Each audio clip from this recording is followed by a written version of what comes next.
Okay, so some of you have asked me to do a tutorial for how I edited pictures from this cute series of pictures. So this is another one of this cute girl and the dad. If you haven't seen my post, I'm sure I will be up on Instagram or Facebook pretty soon, so you should be able to see all those pictures. Okay, so let's get started. So first, I do some tweaks on Lightroom. So I always take everything into Lightroom first. So here are some of the tweaks I did for this session. It just kind of depends on the session. I can also lower here the light a little bit. It's a little too bright to me. And then if you look here, first I adjust the white balance. I still wanted it a little yellow. I might adjust that after I'm done with Photoshop as well.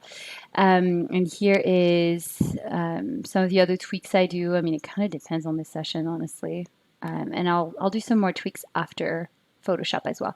Then I like adjusting the greens a little bit and the blues, not much. Just add some things. And sometimes I'll do also some split toning.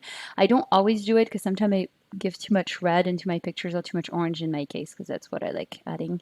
But split toning is really nice if you do backlit pictures and you want to add some color onto your skin from Lightroom for what I found. And then usually I have my sharpening around here, at least for now. Okay, so now I'm going to take this image into Photoshop. Hopefully that doesn't take 3 hours. There we go. Okay.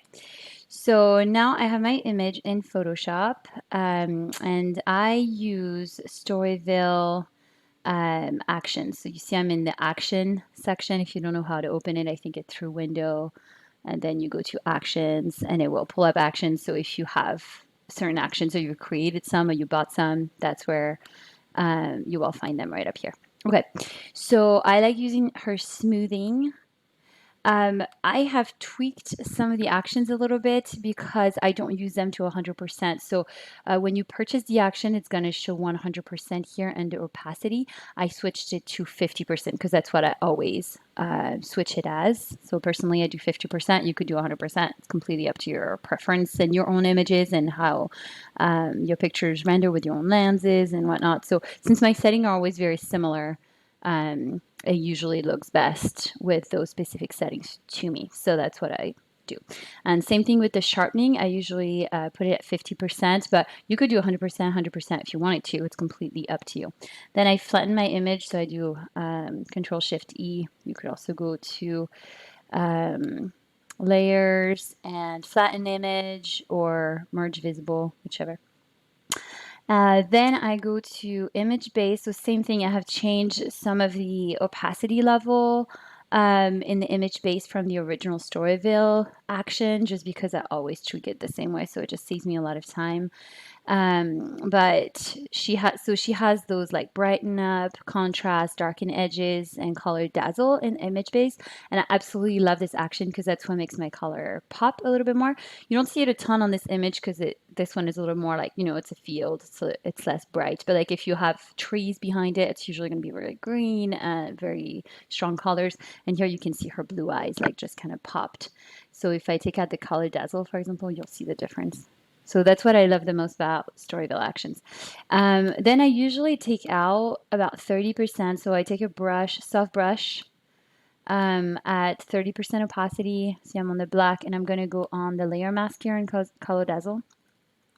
And I usually remove it a little bit from the skin. I found that in my final result personally, because I up it from the original percentage, I like adding a little bit more color dazzle than what the original action does. I think the original action is at 15% opacity and I upped it to 30. My darken edge is at 10%. My contrast is at 10%. And my brighten up is at 0% here. Occasionally I'll up that though. Like if my image is really dark, it helps brighten it up. So, but in the original actions, it's higher. So I've tweaked that personally. But again, it's up to your preference, so you could figure out what tweak works best for you and your own images. Okay, so let's see where I've taken out the color dazzle. I've taken out all their skin, so that's good. Sometimes I'll put it back on the eyes too if I want to. Okay, then I usually, obviously like remove, like here she had a little scratch on her nose, so I remove that.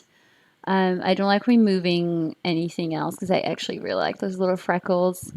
If I'm not sure if it's a pimple or a freckle, though, I'll remove it. Like if there's any kind of marks or something like that on the skin, I take care of that. Um, okay. And then also I noticed something on her clothes here. Usually I'll remove kind of distracting little details like that, but I mean, that's completely up to you with that. Okay, so that's about it. That's about what I do. Occasionally I have, so I also have this Portraiture. If you guys want to spend $200 on an app, this is pretty cool. So I've actually used it on this series. I don't always use it, but I've been starting to use it a little bit more. So I just have it under default, and I'll usually, you select like some color of the skin with this, and then you press OK. But to me, it's really, really strong, actually, like having it really mild. I know some photographers use it with stronger than I do. So I'll show you what I do. Oh, sorry, I didn't actually. So I'm going to take it out and go back. So with Portraiture, what I do is I just took it out, just went back. I usually create an extra layer. So I'll do a layer, a duplicate layer, and then I do Portraiture. So that way I can lower the amount of kind of, what do you call that, like softening that it does. It basically helps with skin, like if you want to soften skin or whatnot. So I use that for that. Okay. So, and I'm not a pro at using Portraiture, honestly. I've been using it for like a month. So I'm still figuring it out. And then I usually create a layer mask and I'll go into my brush. It's black. I'm going to put out 100% and I lower it and I'll remove it from eyes because I really like sharp eyes. So that's kind of what I do in some other places sometimes, like the mouth. I like, okay.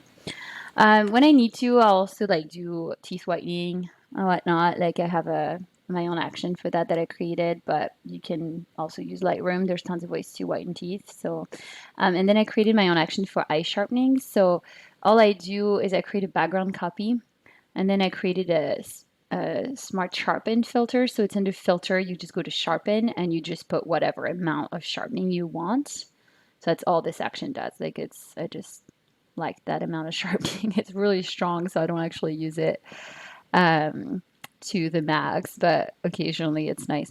So here is my my action basically creates also a layer mask that you could also create by clicking here.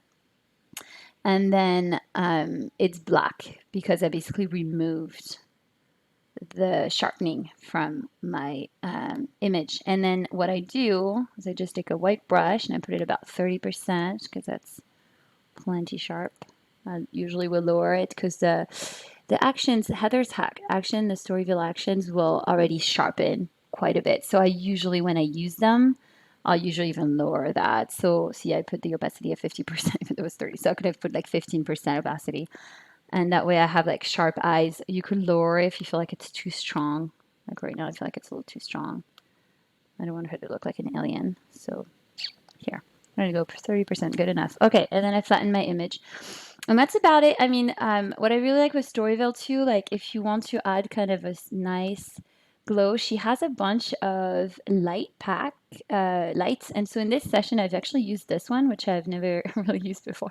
I don't use light rays that much, but on some image, it just looks really pretty. So I'll show you. So you basically put the light ray wherever you want it. I adjust that afterwards. You click on screen for the for how you want it. So I'll show you before and after. So this is before after. So on this one, it doesn't make a huge difference. So it might not even be useful. You could also use, and usually I'll add a blur to it. That's what she recommends doing. I know here I could probably put like something like this if I wanted to, or I actually really like also occasionally just putting kind of one of these like little sun. So anyway, if you wanted to add like a sun, kind of a pretty sunlight somewhere, you could, also add it like this and add a blur if you wanted to. Which I might do on this one's kind of cute. Let's see.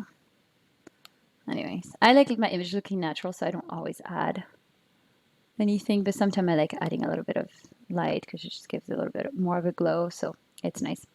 So anyways, I actually kind of like it with this one. So I'm going to leave that. So I'm flattening my image again, and then I'm going to save it. So I'm just clicking Control S. So you could go here and just click save, and it's sending it back into Lightroom in a minute because my computer is being slow right now for some reason. Okay. So back in Lightroom, so you'll see, I'll show you the before and after from here.